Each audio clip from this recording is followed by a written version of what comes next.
Hei maailma! Mulla on ollut aika silleen rankka viikko ja tai jotenkin se on tuntunut rankalta, vaikkei se nyt ehkä ole ollut sen rankempi kuin yleensäkään. Ja mä oon vaan odottanut, että mä pääsisin istuttamaan yrttejä.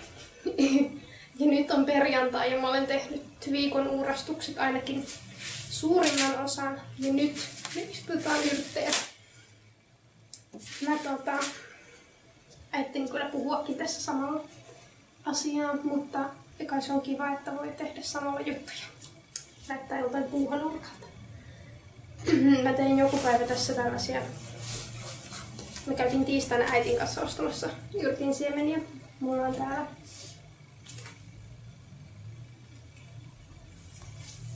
minttua, persiljaa, basilikaa, pinaattia, rukolasalaattia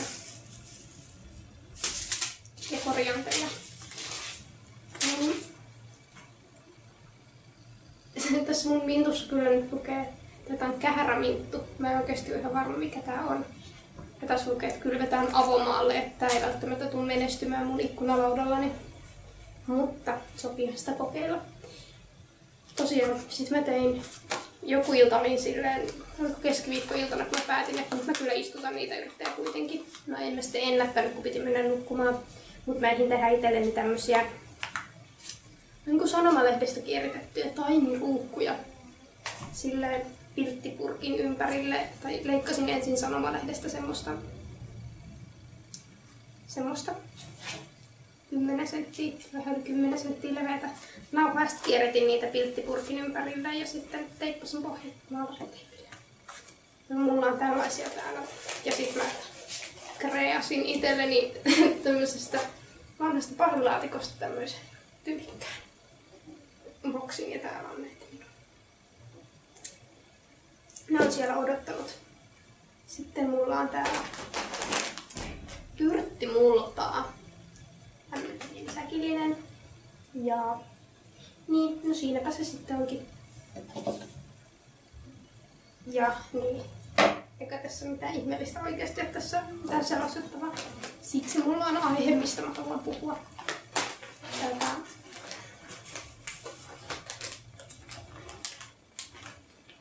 Vitsit, multa tuoksuu niin hyvältä. Oi ei. Pyynä, haistatko sinäkin mulla?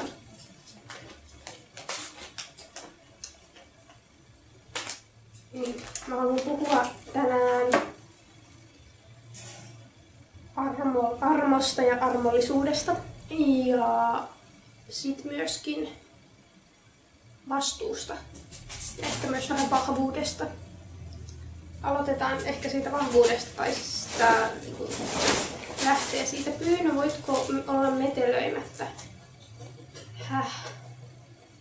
Sanon Pyynölle jotain ruokaa, niin ehkä se ei metelee.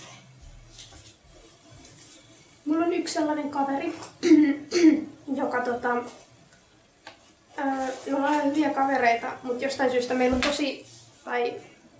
on hetkittäin aina tosi niinku silleen vähän niinku äärilaita mielipiteet jostain asioista. Tai silleen ehkä elämän arvoista. Ainakin oli tossa vähän aikaa sitten. Mun kaveri on sellainen, että se tai lähdetään ehkä musta. Mä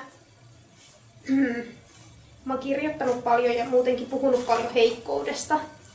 Ja tavallaan ehkä yrittänyt niinku siitä tehdä omasta heikkoudestani itselleni voimavaraa. Siitä on se yksi, onko se Tommy Tabermanin ihana runokin, mikä jotenkin liittyy siihen jotain, että heikommasta kohdasta sitee jotain vahvaa. No kuitenkin, mun mielestä niin kuin heikkous on tosi hieno asia ihmisessä ja semmoinen, että heikkous voi olla tosi hieno voimavara ja oman heikkoutensa tunnustaminen tässä yhteiskunnassa on tosi mun mielestä kunnioitettavaa, tai itse kunnioitan ja sen takia sitä itse harrastelenkin. Sitten tämä mun kaveri puolestaan on sellainen, että sille vahvuus on sellainen tosi jotenkin niin kuin tärkeä teema sen elämässä. Ja sitä semmoinen oman vahvuuden menettäminen pelottaa sitä. Ja näin. Mikä loi sellaista niin kuin tiettyä ristiriitaa. Pyyno, hei, please! Sun on pakko olla siellä, kun sä oot tänne juoksematta.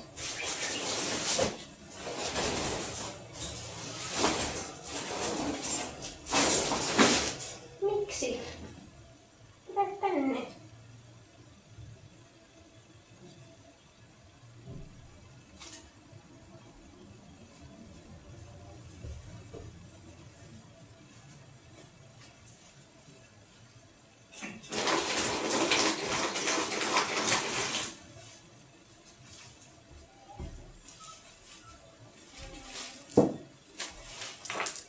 Niin sille kaverille, mitähän mä sanoin, vahvuus on sellainen niin kuin tärkeä asia ja se arvostaa vahvuutta ihan älyttömästi. Ja tavallaan ehkä pelkää myös heikkoutta, tai pelkäsi. Ja sitten me käytiin monesti sellaisia keskusteluja. Tämä oli ehkä pohjaa sille, että miten meillä erosi, ja meillä erosi monessa muussakin mielessä tuossa kohti. Et sitten pääsemme tähän vastuunkäsitteeseen, että siinä missä mä ehkä sitten tästä, kun katsoin maailmaa ja ihmisiä silleen omasta empaattisesta heikon ihmisen näkökulmastani, niin oli sellainen kova kokemus siitä, tai koska mä itse pystyn ehkä antamaan muille ihmisille empatiaa siinä mielessä ja ottaa ne kauhean hyvin huomioon, ainakin suurimman osan ajasta, niin mä jotenkin kaipasin sitä, että kaikki muutkin ihmiset ottais kaikki muut ihmiset samalla tavalla huomioon. Ja että tavallaan elättelin sellaista ideologiaa siitä, että voisiko koko maailma vaan olla sellainen, että jos kaikki me täällä yhtä lailla huomioitaisiin toisiamme, niin niidenkään ihmisten, jotka on heikkoja ja joilla on jotain ongelmia, joiden takia ne ei ehkä osaa itse sanoa, mitä ne haluaa tai jotain muuta. Tai jotenkin asettaa omia rajojaan niin vahvasti. Ja olla ylipäätään tosi hyvin vahvoja ja päättäväisiä ihmisiä. Niin niidenkin olisi helpompi olla täällä, kun me pidettäisiin niistä huolta. Ja ne ihmiset, jotka taas on vahvempia, niin ottaisi huomioon sen ja ei yrittäisi sitten sortaa heti toisia ihmisiä. Ja siinä missä mun kaveri sitten hoki paljonkin sitä, että hänen mielestään kaikkien ihmisten pitäisi ottaa vastuu itsestään ja että se on aina sen ihmisen itsensä vastuulla. Tavallaan, että jos sä tulet hyväksikäytetyksi tai jotain, en missään seksuaalisessa mielessä, mutta silleen elämässä, että vahvemmat käyttää sun hyvyyttäsi vaikka hyväksi, niin se on sun omalla vastuullasi asettaa ne rajat siihen. Ja me kyllä kinasteltiin tästä asiasta useita kertoja. Ja koska meidän näkemykset erosi niin paljon. Mutta useimmissa tommosissa toissa vastakkainasetteluissa, niin vaikka siitä tuli kinattua ja vaikka oli tosi vaikea välillä ymmärtää, että miksi joku olisi noin tommoista mieltä, että ihan perseestä tommonen maailmankuva, etteikö voitaisiin välittää ja huomioida toisia ja että tarviiko kiusallaan melkein kiusallaan pakottaa ihmisiä silleen, että no mä nyt sit saan tehdä sulle niin ja näin, jos sä et itse aseta niitä rajojasi ja kanna vastuuta itsestäsi. Niin vaikka se keskusteleminen oli tosi kiivasta, niin sitten kuitenkin tuntuu, että lopulta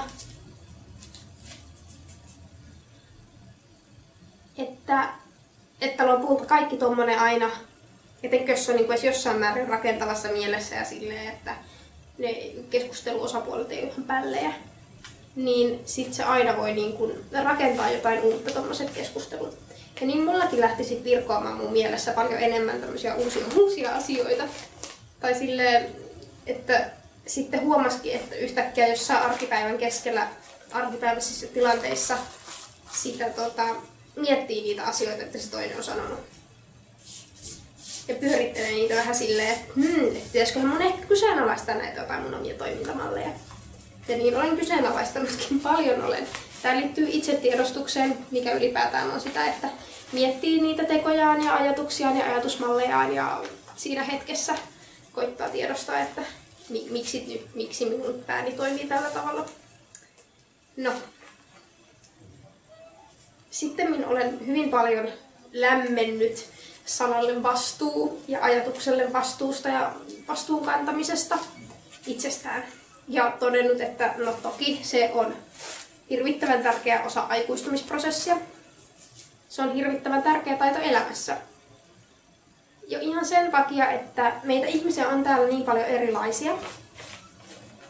Että vaikka mä kuinka toivoisin, että kaikki voisi olla tämmöisiä empaattisia ihmisiä, jotka jotenkin on koko ajan jotenkin ihan varpaillaan, että mitähän toi ihminen ajattelee, mitähän toi nyt haluaa. Niin kuin mä jossain määrin koen olevani. Niin kaikki ei ole sellaisia, kaikille ei ole. Et sitten meillä on myös ihmisiä, jotka esimerkiksi sosiaalisesti tosi lahjattomia. Siis että ne ei osaa lukea toisia ihmisiä ollenkaan. Niin miten sä voit olettaa, että sellainen ihminen osaisi sitten suhtautua toisiin ihmisiin niin, että se pitäisi niistä huolta samalla tavalla kuin se ihminen, jolla on ehkä enemmän tunneälyä, niin se pitää muista huolta.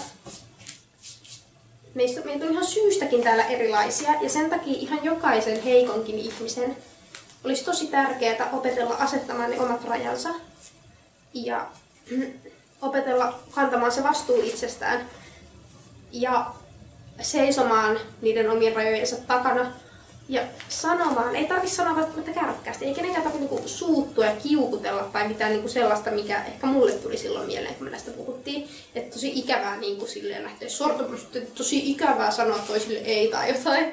Mutta kun asiat voi esittää kauhean kauniistikin. Ja loppujen lopuksi siitä syntyy kauhean paljon hyvää, jos vaan uskaltaa ihmisenä sanoa toisille ihmisille, että hei, tämä asia tuntuu musta pahalta, tai hei, ei kun mä en halua tehdä tätä näin, siitä ja tästä syystä. Tai sit kantaa vastuuta sellaisissa muissa asioissa, mitkä eivät välttämättä liity muihin ihmisiin. Mitään.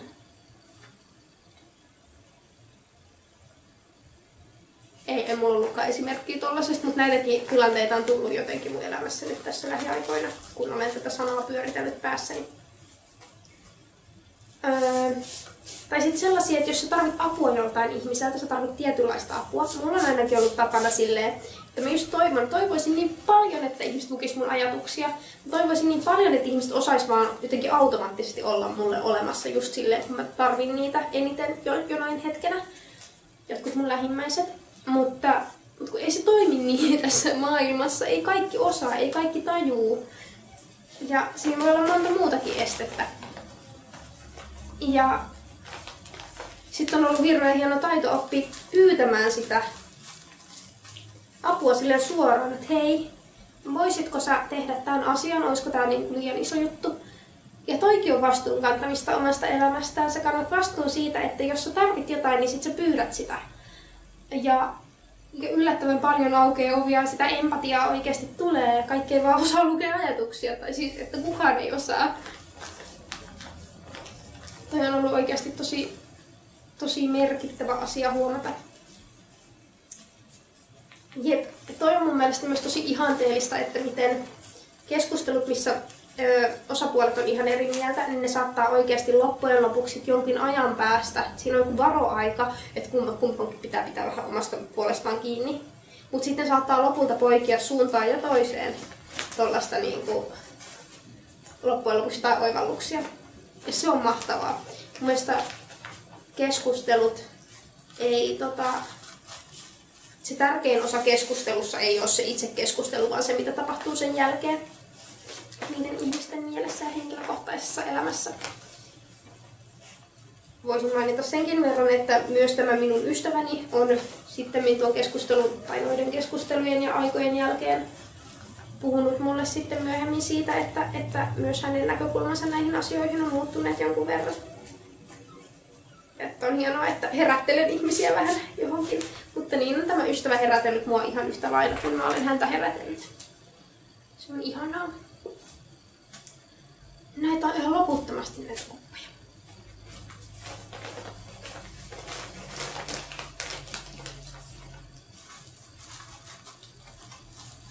Mistäs muusta mun piti puhua?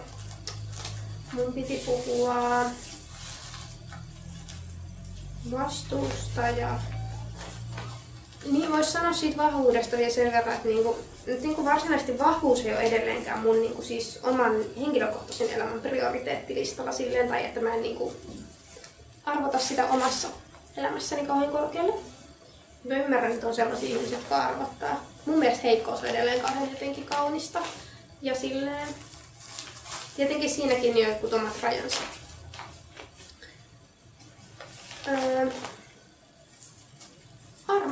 Armollisuudesta piti puhua.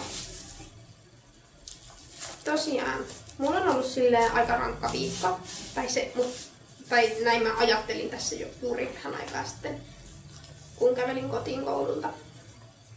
Mut sitten mä tajusin, että ei mun viikko oikeasti ole ollut kauhean rankka silleen niin kuin jollain objektiivisella tasolla, jos sellainen kuvitellaan, että voidaan asettaa. Mä oon maanantaina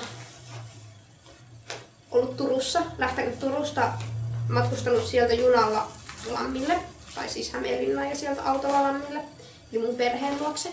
Ja sit meillä kävi isovanhemmat kylässä syömässä pääsiäisruoalla ja sit oli ihan tosi rento ilta. Tiistaina olen hengannut äidin kanssa ja sitten matkustanut takaisin Ouluun.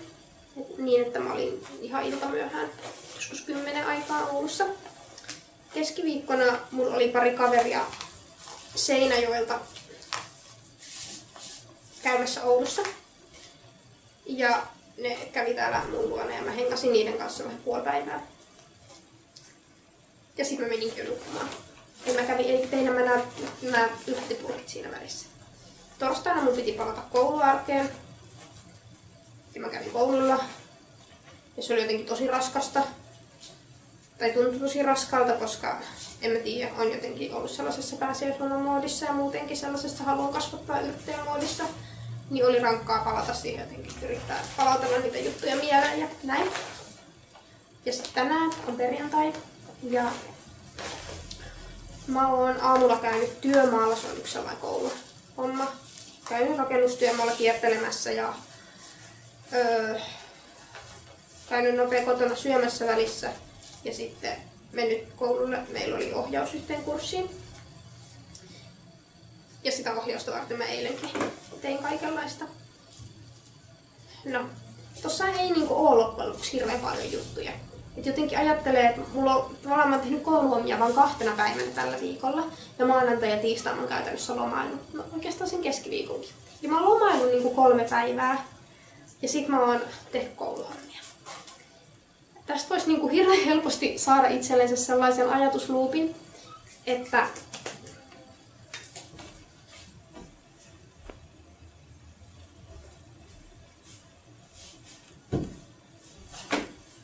voisi ihan hirveän helposti saada itsellensä sellaisen ajatusluupin, että mä oon jotenkin, voi ei, miten mä voin olla näin poikki, koska mä oon tosi poikki. Tai silleen, että mä en yhtään tänään oli ihan hirveän vaikeaa lähteä sinne kouluun ja aamulla sinne työmaalle, mutta oli vaan pakko. Kyllä ei.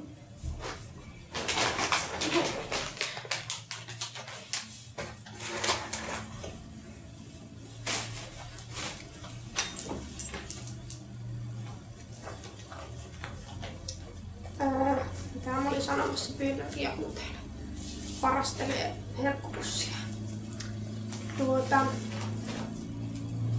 Niin, että voisi hirveän helposti vetää niinku sellaisen, jotenkin semmoiset syytökset itselle, että miten mä nyt oon näin laiska, että miten mä en kyllä pitää jaksaa ihmisen enemmän.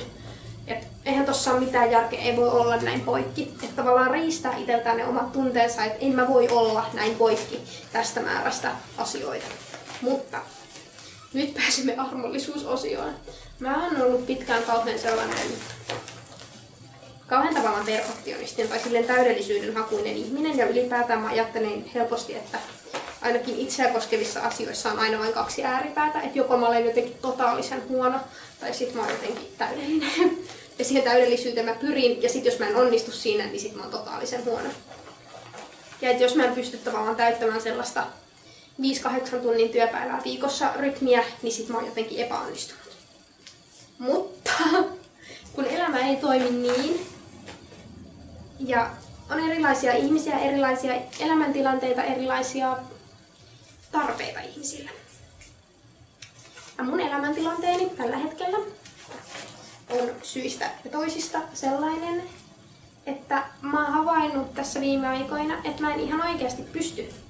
Tai niin kyllähän mä fyysisesti pystyn varmaan, mutta siis, että mun ei kannata, mun ei ole mitään järkeä pakottaa itseäni sellaiseen 5 päivää viikossa koulurytmiin.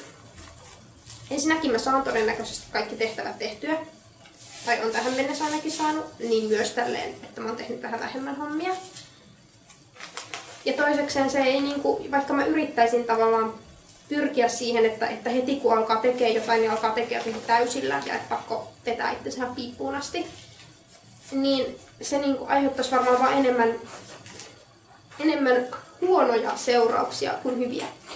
Et nyt, mä oon siis tosiaan nyt viime aikoina, kun olen totutellut takaisin semmoiseen aktiivisempaan koulurytmiin, niin mä oon tehnyt ehkä semmoista 3 tai 4 päivää viikossa niitä töitä. Et mä yleensä saatan pitää hyvinkin keskiviikkona vapaapäivän.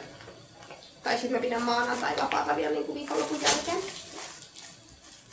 Ja vaikka siitä tulee aina vähän sellainen jotenkin, että tekisi mieli soimata itseään. Että miten mä nyt en voi maanantaina pitää vapaapäivää, tosta oli viikonloppu. Mutta oikeasti on tosi paljon parempi, ainakin mulle ollut, että mä oikeasti etin iteltä niistä armoja ja sitä semmoista ymmärrystä itseäni kohtaan ja jaksamistani kohtaan ja semmoista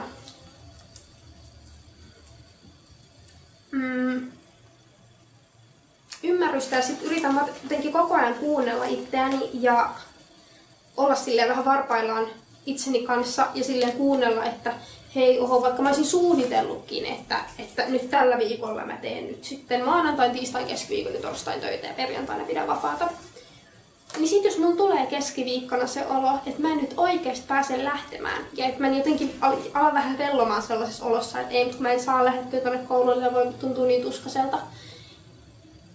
Niin sit on parempi silloin keskiviikkona olla itselleen silleen, että hei, mun ei oo nyt tänään pakko mennä, kun mulla etenkin on tilanne nyt sellainen, että mulla on tosi paljon itsenäistä työtä. Mä käyn tekemään koululla itsenäisesti. Se on periaatteessa ihan sama, minä päivänä mä siellä käyn. Nyt voi antaa itsellensä silloin keskiviikkona sen oikeutuksen, että hei, olisiko parempi pitää tänään vapaapäivä, koska sit mä jaksan ehkä huomenna paremmin. Ja monesti se on toiminut tosi hyvin. Et kun kuuntelee itseään siinä hetkessä, ja ei aseta itselleen sellaisia, että ei, mutta kun mun pitää, koska kyllähän mun nyt pitäisi jaksaa. Mä oon silleen, että hei, mä en jaksa. Se tarkoittaa, että mä en silloin jaksa. Ja ei siinä ole mitään semmoista pitäisi aspektia, jos ei ole tosiaan mitään, niin kuin tänään oli pakollinen ohjaus. Jos se on mitään tämmöistä pakollista aspektia, niin miksi siihen pitää repiä joku sellainen pitäisi ääni, joka on kuitenkin loppujen lopuksi mun pään sisällä se ääni, ei kukaan muu sano mulle, että mun pitäisi, paitsi minä itse. Ja on se armollisuus. Se on että mä oon etsinyt ja yritän etsiä niitä omia rajojani ja sitä omaa jaksamista ja sitä omaa optimaalista, että mikä on se, minkä verran mä jaksan tehdä töitä viikossa, vaikka niin päivässä, niin että mä jaksan myös ensi viikolla ja että mä jaksan myös huomenna. Ja että mä kulutan itteeni yhdessä päivässä tai yhdessä viikossa loppuun silleen, että sit mulla on seuraava viikko aivan hirvittävän tuskasta ja mä en saa mitään aikaan enkä pysty keskittymään. Ja sit vielä se, että hyväksyy sen, että sit on ihan okei, että hei, mä en nyt jaksa tehdä niin paljon kuin olisi joku tällainen,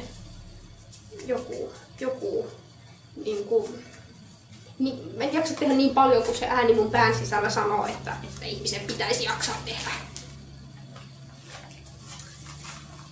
Sitä on se armollisuus, mistä mä halusin puhua ja minkä mä olen kokenut hirveän helpottavaksi asiaksi elämässäni. Ja myös tosi semmoiseksi hyödylliseksi ja siis se lisää mun tuottavuuttani, koska kun mä olen tolleen armollinen itselleni, niin sitten se tarkoittaa, että mä en polta itteeni loppuun siellä koulussa ja sitten mä jaksan kotona esimerkiksi istuttaa yrttejä tai tehdä niinku mielekkäitä asioita, enkä vaan kapo jotain Netflixiä. Vaikka on myös tärkeää olla itsellensä armollinen siinä, että jos tuntuu ja on sellainen tilaisuus, että voi, niin on ihan ok katsoa päivän ajan tai 2 päivää Netflixiä. Se ei ole sen huonompaa vapaa-ajan tekemistä kuin muutkaan. Nyt olen mullaittanut kaikki nämä purkit. Sitten mun pitäisi kai kastella niitä. Joo, ehkä.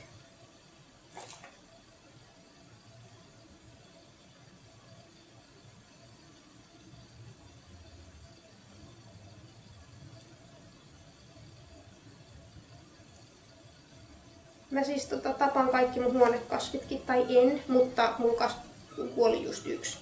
Ja aikaisemmin olen kyllä ollut sellainen, että tapan kaktuksetkin, niin kuin ihmisillä on tapana sanoa. Mutta ei nyt mulla ollut kyllä pari ihan pitkää elossa. Mutta mä toivon, että mä osaisin jotenkin suhtautua näihin pikkuisiin vauvoinani ja saada ne kukoistamaan. Ja sitten voisin kesällä syödä yrttejä omalta ikkunalaudalta. Harmi, ei parveketta, niin tässä on parvekeyrttipekkiä. No niin. Sitten aloitetaan.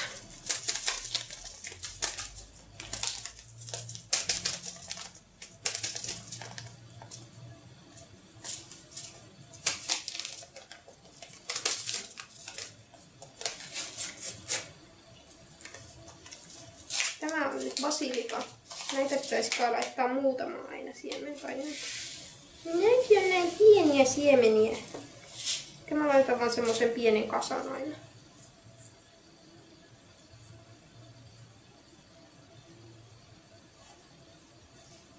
Miten paljon näitä pitää laittaa? Apua.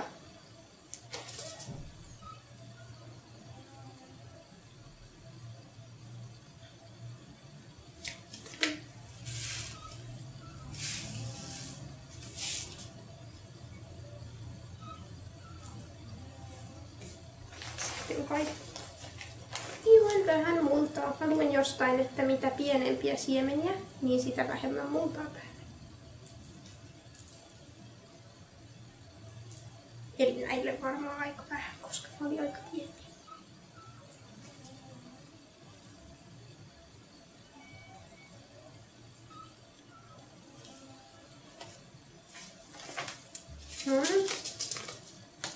Sitten persiljaa.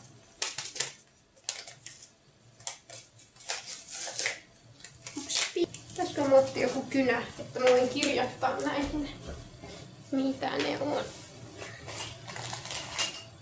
Ehkä mä laitan vaan tämmöstä koodikirjaimet. Tämä on B niin kuin basilika.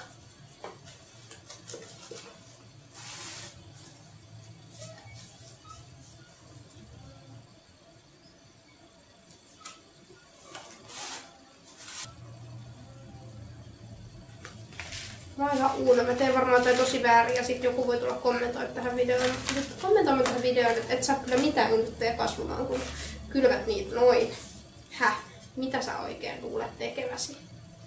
Joukko. No. Jospa ne tästä. Ei kai tää nyt mitään rakettitiedettä oikeesti vaan.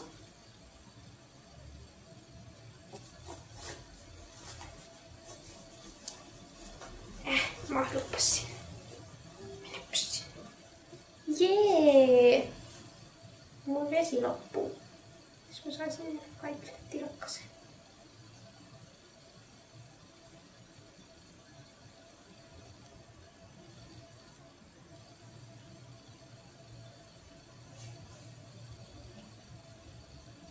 Hui!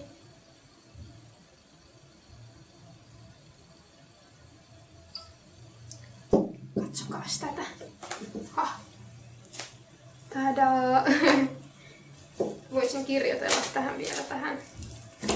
Mitäs täällä nyt olikaan? Tuolla taisi olla niinku...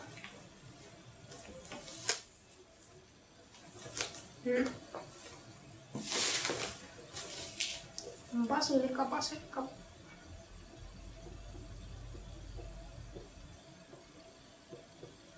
Tosiaan mua silleen vähän jännittää, että mitä sitten kun mulla tästä tämä kevät, kun pitäisi tosiaan kandiksi valmistua, niin alkaa varmaan jossain kohti puskea sillä, että on oikeastaan aika paljon tekemistä.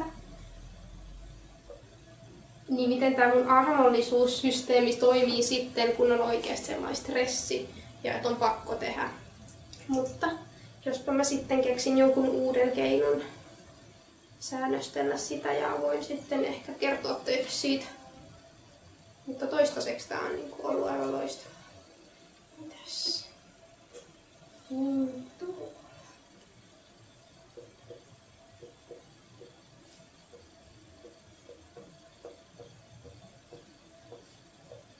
Voitteko kaikki pitää peukut pystyssä sen kunniaksi, että mä saisin edes jotain yrttejä kasvatettua? Vähän kyllä noiden pinaattia ja mikäs muu sen mun minttuni kannalta olen vähän skeptinen nyt. Kun ne olisi pitänyt kyllä vaan avomaalle pussin mukaan. Mutta hei, toivottavasti pitää tästä kiertämättä. Siinä nyt lukee minun yrttieni nimet. Wow. Jee, hei, ei kai tässä muuta. Hyvää viikonloppua ja hyvää kevättä. Ihanaa, että on taas aurinkoa. Ihan käsittämätöntä, että on taas selvitty yhdestä kylmästä ja tuskaisesta talvesta. Ja nyt on taas valoa ja aamulla pystyy heräämään niin, että ei ole pilkkopimeää ja jee, siis vitsit. Jep. Siinä ne nyt on. Siinä on myös mun kaktukseni. Ja mun edellinen basilikani, joka kasvoi pitkään ja suureksi ja alkoi kukkimaan. Ja mä en tiennyt, että ne kukat pitäisi kerätä pois ja sitten se kuoli. Toivotaan onnea ja menestystä näille pienokaisille.